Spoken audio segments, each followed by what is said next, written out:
right, today my client has come into me with, she's a server and she has come in with some complaints of some pain she described as being around the middle of her back and wrapping around, and also the left side of her neck, right up close to the occiput next to the spine, she indicated.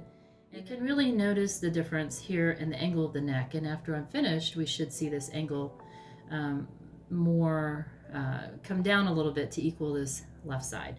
And she also was complaining about some pain in her her left thumb. So we will take a look at that left thumb when I'm finished. So step one is to generally warm the back. I'm going to go ahead and warm the tissue by doing some nice effleurage strokes, petrissage. And I'm also kind of mapping out her body, seeing where her tight spots are, seeing where I'm going to need to work a little more.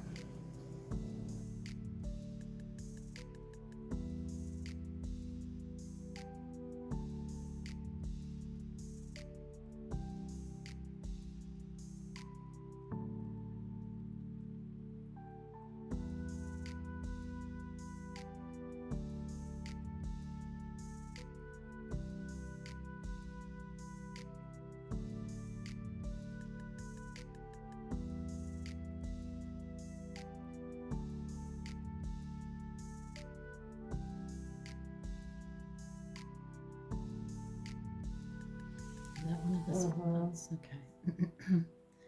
So what am I noticing right here on her left side is just right beneath the occiput, probably at C2, C3, feels like there's a little nodule. So, and then the whole area, really all of these suboccipitals are pretty tight. So I will be coming back to that. I'm making a mental note. Of course, that was one of the areas that she complained about, so I'll make sure I hit it 3 times. The first time usually is in the beginning, towards the beginning of the massage, when I'm assessing and kind of mapping out the body, as I mentioned before. And then the second time will be when I come back to treat it.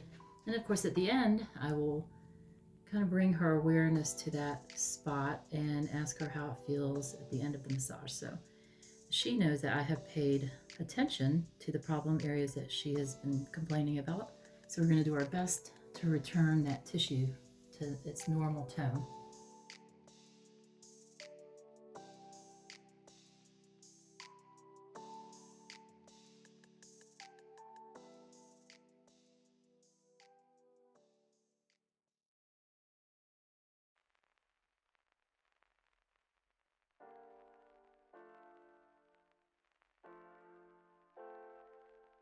So I always like to give the shoulder arm a stretch before I move it around. I'm going to stretch it out to the side. I know it's just out of your view before I bring it and lay it down next to her on the table.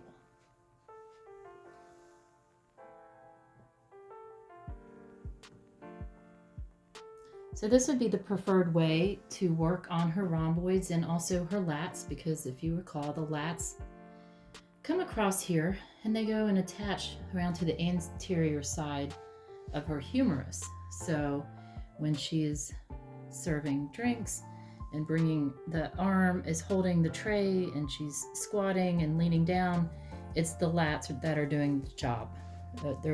It's the lats that are doing all the work.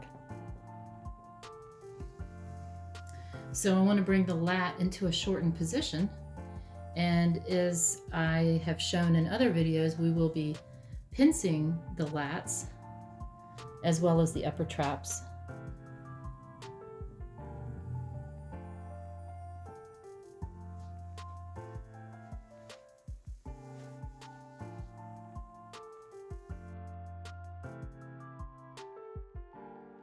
You want to work this area to keep the vertebrae loose, so that when you work the rest of the muscles, I like to work from the midline out so that I can release these smaller muscles before I work on the bigger muscles of the rhomboids and the lats and the QL, upper traps, etc.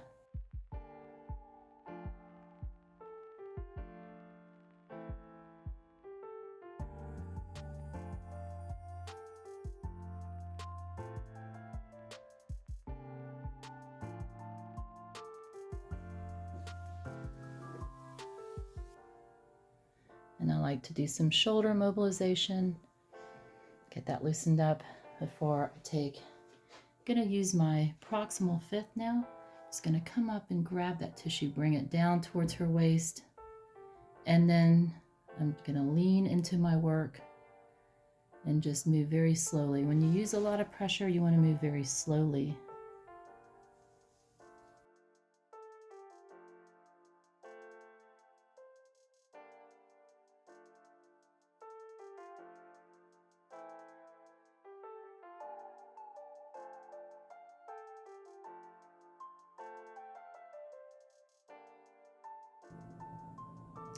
And here I'm just kind of lightly doing some cross fiber friction along her erector spinae group.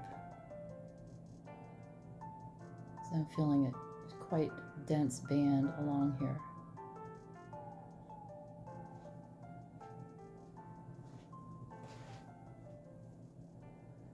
And then I've changed my angle, so when I come here and work the QL, I'm behind my work and I'm just gently leaning in and testing, assessing the QL to see how tender and tight it might be.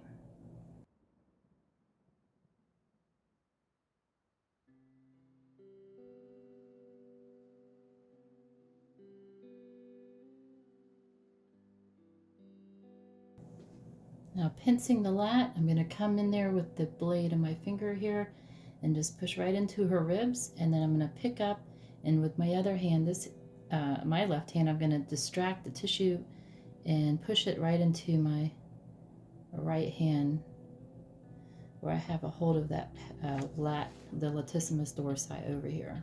How's that feeling? Good? Is the pressure just right? Yeah. Okay. So the pressure I usually explain to my clients is you want it to stay in a hurt so good, not a hurt so bad. So it should feel necessary and needed and not eye-poppingly painful. And then at some point I'm going to feel, so I'm just very gently squeezing the thumb and my forefinger together to work that muscle. And at some point I feel right there it just kind of snapped out, and here I just have skin. So that's when I'm going to back off, come back, and I can get a different part of that lat and really squeeze it and kind of pull it. I'm just kind of working it very slowly, like almost like I'm kneading dough or working with clay. And then if I feel a twitch response, which I just did, I might stop and work that area a little bit more. Just wait. It pays to be patient. Just wait for that tissue to release on its own with some gentle manipulation to it.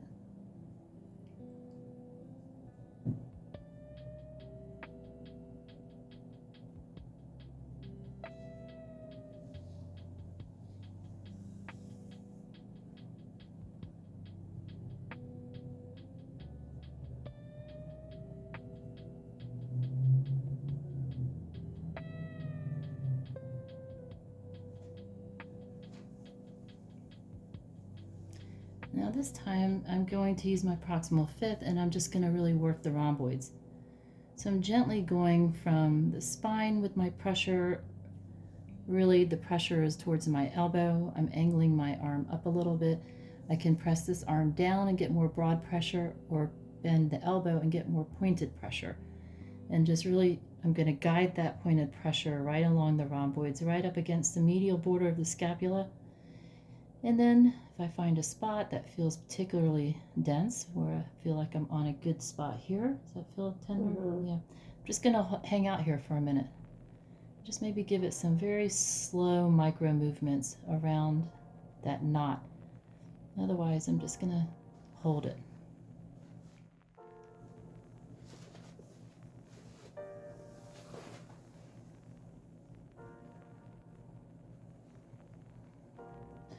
Now I like to put the arm off the table again. I have another video on this pincing the upper traps, but essentially you're just going to collect with this hand as much as you can and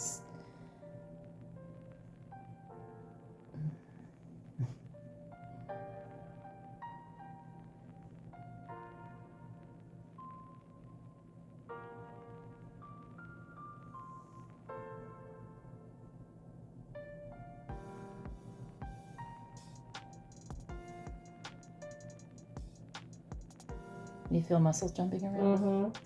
So the twitch response and this, when you feel a client's muscles kind of twitching underneath where you're working, I always say that's a good sign to stop and pause and wait until that twitch goes away. Because what's happening is those muscles are on, or either on or off. And if they're on and they're turned on and they're in a tightened state, that twitch is like the response of that muscle letting go. So you want to wait for the twitches to completely go away. They will lessen the longer you hold, and then eventually they go. And then you can move on, find a different spot, or instead of pincing, now I can press in. So I'm just pressing straight in at this angle, right into the angle of her neck. And I'm going to be getting some of the upper traps here. And also levator scapula is a big one. So levator scapula comes off of the vertebrae C1, 2, and 3, I believe, and then it attaches down to the superior medial border of the scapula. But we can get it by just coming right here in the angle of the neck, sinking straight in this direction until we feel the tight bands. And then I just like to give them a little work while I move the scapula with this my right hand. I'm just trying to move the scapula to free it up. And then I'm also trying to coerce these upper trap muscles to just let go. And because they attach to the scapula, you want to mobilize the scapula a little bit. That will help encourage them to let go. And I might have my thumb on something tender down here. Usually teres major, teres minor. You can get like a 2-for-1, or maybe even a 3-for-1.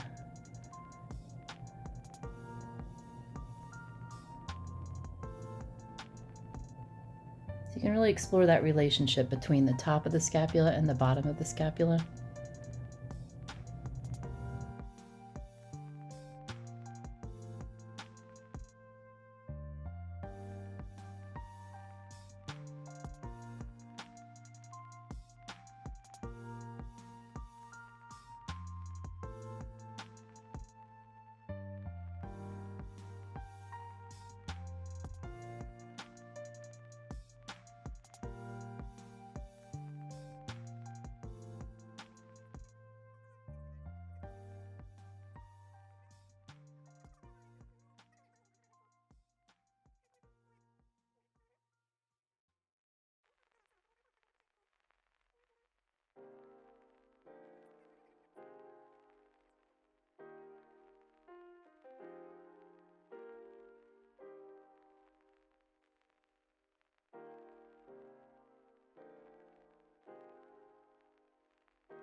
So here I'm going to take a different tool. I use my broad thumb here and my heel of my hand, and I can just lean onto that thumb and push pressure with my heel of hand. And again, I'm moving very slowly down her rhomboid here. See the border of the scapula? I'm just going to follow that and work those rhomboids. And then now I'm into the lats.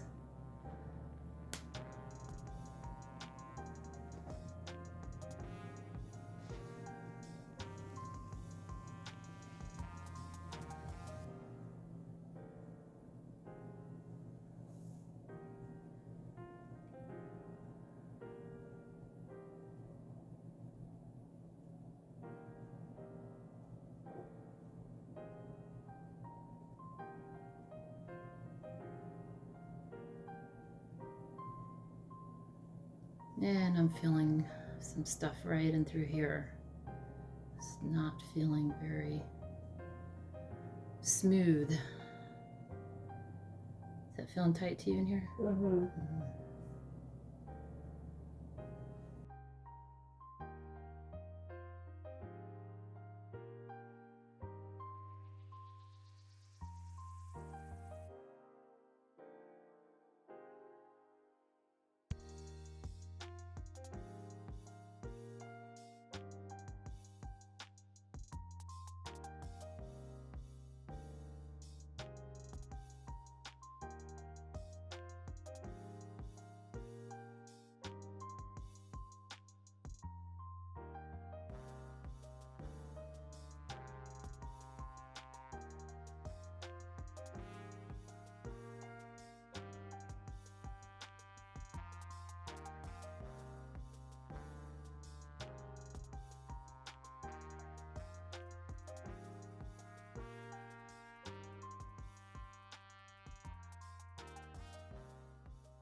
Tender? Mm-hmm.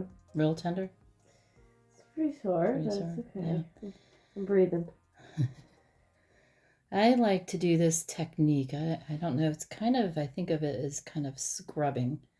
And I've got the scapula here in this hand, so I'm able to move it up and down to create movement there. And then up here, I like to take my tips of my finger pads and just come in here and sink until you find those muscle fibers. And they're usually pretty tight, like little tight bands, like little rubber bands going up and down the neck. Splenius capitis, cervicus capitis, semispinalis capitis. There's all those little muscles. And of course, levator scapula is a little more lateral here. So we can get all of those just by kind of mobilizing the muscles, the scapula, and getting some fresh blood and oxygen in there so these muscle fibers can turn off.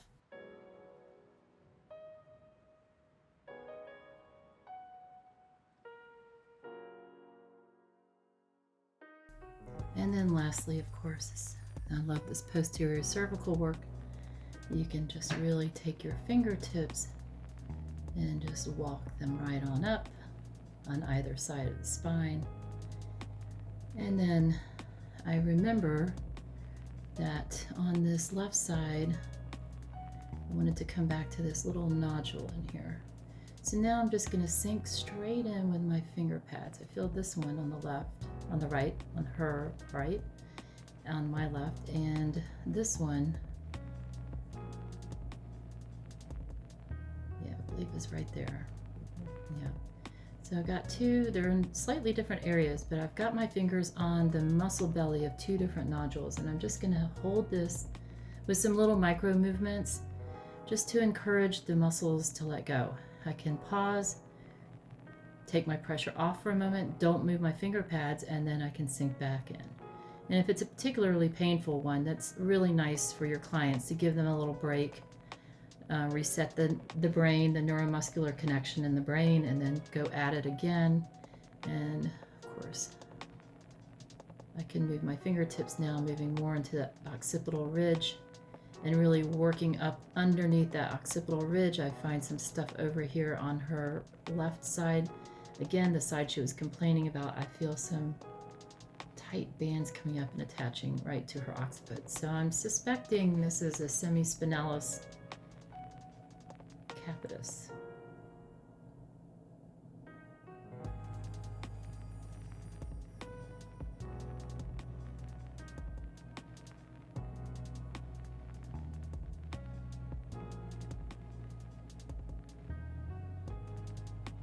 And then I can go even on top of the occipital ridge. You definitely have all over your skull, you have muscles. So work all of the muscles.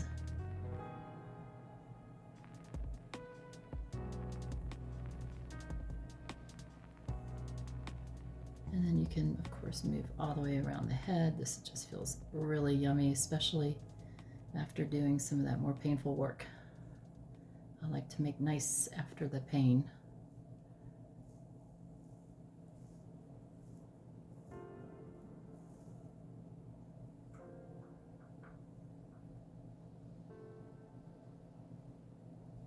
And then doing some little baby stripping here on these posterior cervicals also feels really good. Just want to make sure you don't grab any of those little hairs and pull them out. But just some thumb over thumb.